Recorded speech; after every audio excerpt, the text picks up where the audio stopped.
कोटि नमन बंदन गुरुदेव, आपकी दासी रोहिणी, किसी रोहिणी बिटिया ने, शायद ये यहीं कहीं से चिट्ठी आई है, ये तो हमें खबर नहीं, किसी ने, हम अभी आए थे मंच पर, तो मंच पर आने के पहले हमको ये चिट्ठी पकड़ाई। तो प्रश्न बहुत लिखे, पर सब प्रश्नों के उत्तर तो नहीं, पर एक दो प्रश्नों के उत्तर हम इनका एक दूसरा प्रश्न बहुत अच्छा लगा। गुरुजी प्रणाम, जैसा कि गुरुजनों के मुख से सुना कि इष्ट एक होता है, मैं जगत जननी मैया को अपनी इष्ट मानती, परंतु मैं जब से वृंदावन गई तब से लगन श्यामा श्याम से लग गई, लाडली जू से लग गई, उनमें अत्यधिक गहराई से मैं डूब गई। अब प्रतिपल मुख से उनका ही नाम निकलता है, इससे मुझे भय सताता है कि कहीं मेरी मैया रुष्ट ना हो जाए। रोहिणी, ओ भगवती, न कटु तो कह नहीं सकते हैं, क्योंकि प्रश्न बहुत अच्छा है। बहन, बुरा ना मानना, आपने कहा आप मैया की भक्त हैं और श्यामाजू से लगन लग गई, तो वो भी तो मैया ही है। आप दो कहां मान रही, दोनों एक हैं।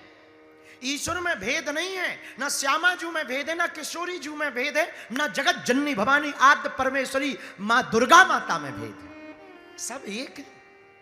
ऐसे समझो जैसे सोना के कानफूल भी होते हैं, मंगलसूत्र भी सोने का होता है, सोने का ब्रेसलेट भी होता है, अंगूठी भी सोने की होती है। अभी ये आए तो हमें चैन ले आए, सोने की चैन भी होती है, सोने की घड़ी भी होती है, लेकिन सोना तो एक ही होता ना।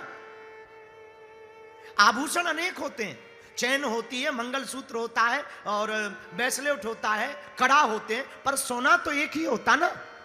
मिट्टी के बर्तन अनेक होते हैं, मटका होता है, कुल्हड़ होता है, थाली होती है, कटोरी होती है, पर मिट्टी तो एक ही होती है ना। उसी प्रकार परमात्मा के रूप अनेक हैं, पर परमात्मा तो एक ही होता है,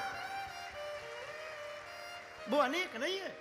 आपने पूछा कि हमारी श्यामा श्यामजू से प्रीति लग गई तो मां रुष्ट ना हो जाए। अगर वो मां रुष्ट हो गई तो फिर मां किस बात की, किस बात की मां? कुपुत्रो जायते कुचतपी कुमाता न भवती। दुर्गा सप्तसती कहती पूत कपूत हो सकता, लेकिन माता कुमाता नहीं होती। जब मां कुमाता नहीं होती है तो काहे को तुम टेंशन लेती हो कि वो नाराज हो जाए? नाराज हो ही नहीं सकती, हमें पता है, क्योंकि जो तुम्हारी जगत जननी भवानी है वही तो श्री किशोरी जू लाडली जू है। दोनों एक है, दोनों में कोई भेद नहीं। और भी प्रश्न हैं आपके, धर्म से संबंधित भी, सनातन से बाकी से हम आगे आपके उत्तर कल की कथा में एक आध प्रश्न का उत्तर दे देंगे, फिर आगे दे देंगे। एक बात और,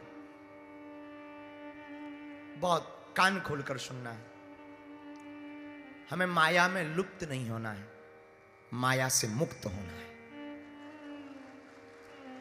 पर माया से मुक्त होने का मतलब ये नहीं है कि तुम सन्यासी हो जाओ, तुम त्यागी हो जाओ। तुम जो कर रहे वो करो, धंधा करते, बिजनेस करते, काम करते, गृहस्थ है, लुगाई है, बच्चे हैं, परिवार है, गाड़ियां हैं, खूब रहने दो, तुम्हें डूबना नहीं है उसमें।